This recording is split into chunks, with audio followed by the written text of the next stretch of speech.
Hey there, language learners. Welcome to Mic to Mouth, your ultimate guide to speaking and writing English with confidence.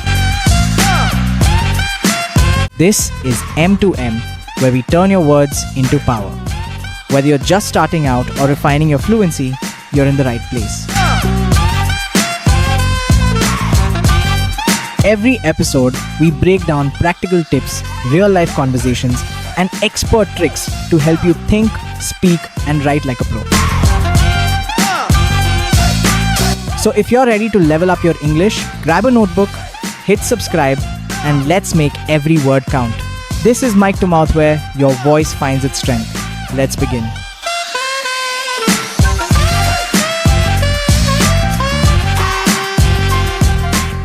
All right, welcome to the deep dive.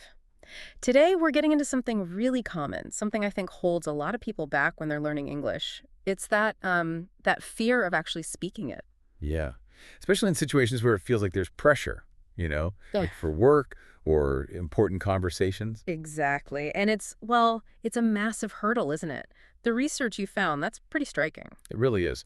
One source mentioned that something like 80 to 85% of language learners feel real anxiety about speaking. That's most people. 80 to 85%. Wow. And that really gets to why this matters, doesn't it? It's not just feeling a bit awkward. No, not at all. It can genuinely stop you. Stop you from reaching your goals with the language, from actually saying what you mean. Yeah. It kind of caps your potential. Okay, so our goal here is to dig into these sources and pull out the practical stuff. If this fear is so common and so limiting, what can people actually do? How do you face it and get past it? Right. So first things first, where does this anxiety even come from? What are the roots? Good question. What did the sources say? They point to a few usual suspects. Fear of embarrassment is a big one. Worrying you'll forget the words you need, or making mistakes. Being misunderstood, maybe. Yeah, that too. Or feeling like your grammar just isn't good enough. Or even, just the pressure of feeling like you're being judged or tested somehow. So it sounds like the critical first step is figuring out which specific worry, or maybe it's a mix of them, is driving your fear. You have to know what it is. Exactly. You've got to identify it. And the thing is, the natural reaction is often just avoidance. Don't speak. Don't feel the fear.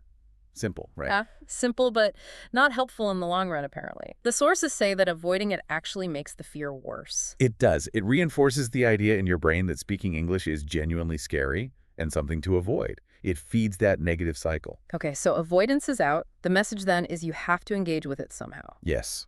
And the sources offer ways in, starting small, which makes sense. Small and lone. I liked that idea. Practicing by yourself first. Right.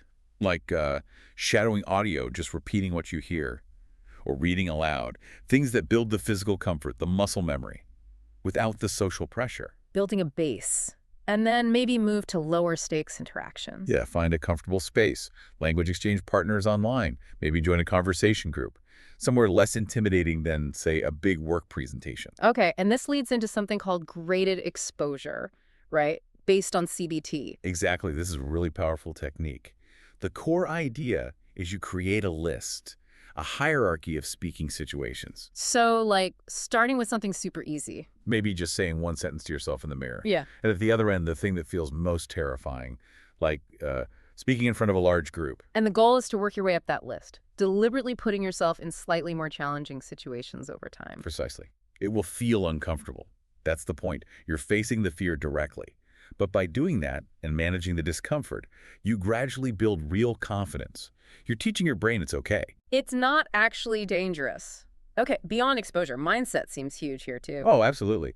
First big one, forget perfection. Mistakes are just part of learning. They're not failures, they're data. Data. I like that. Like signposts showing you where to focus next. Yeah. And the sources really push for creating a practice space, whether it's with a partner or group, where mistakes are genuinely okay, totally judgment-free. Sharing your own struggles helps build that trust too. Makes sense. And what about managing the anxiety in the moment when you feel it rising? There are techniques, simple things, surprisingly effective, like consciously speaking more slowly. Even smiling can shift things a bit. Yeah, smiling. Apparently so. Also, deep breathing, counting, using positive self-talk to counter the negative thoughts, questioning those anxious thoughts, are they really true? It's about having tools ready. And underlying all of this is just persistence. Just keep speaking.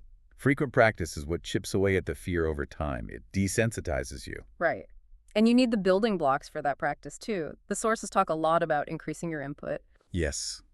Listening podcasts, shows, whatever you enjoy, and reading blogs, news, books, just absorbing the language. Like that input hypothesis idea, that listening and reading actually fuels your speaking ability naturally. Exactly. You pick up grammar, vocabulary, the rhythm of the language without even trying too hard sometimes. Things like specific language podcasts, TED Talks, even simpler stuff can work. And actively expanding your vocabulary, knowing you have the words, that must build confidence. Definitely. And practicing your pacing, finding a comfortable rhythm so you're not rushing. Also, watching yourself. Like recording yourself or speaking in front of a mirror. Yeah, it sounds maybe a bit awkward, but it helps you spot things and see your progress. And of course, getting help from a tutor can give you targeted feedback on grammar, pronunciation, specific problem areas. So all these pieces work together to build that confidence. And eventually you take those skills into the real world situations, the business meetings, the important calls. Right, but it starts with challenging that core belief, that feeling that speaking English has to be scary. Facing the fear really is the key takeaway. It's a belief, and beliefs can be changed with effort. I like that quote from one source, try and try again until you succeed. It's about persistence. Nah. Which brings us to a final thought for you listening. Thinking about this graded exposure idea, what's one very specific, maybe slightly uncomfortable, but small step you could take this week to practice speaking English? Just one tiny thing. And how might taking even that small step start to change how you feel about your own ability?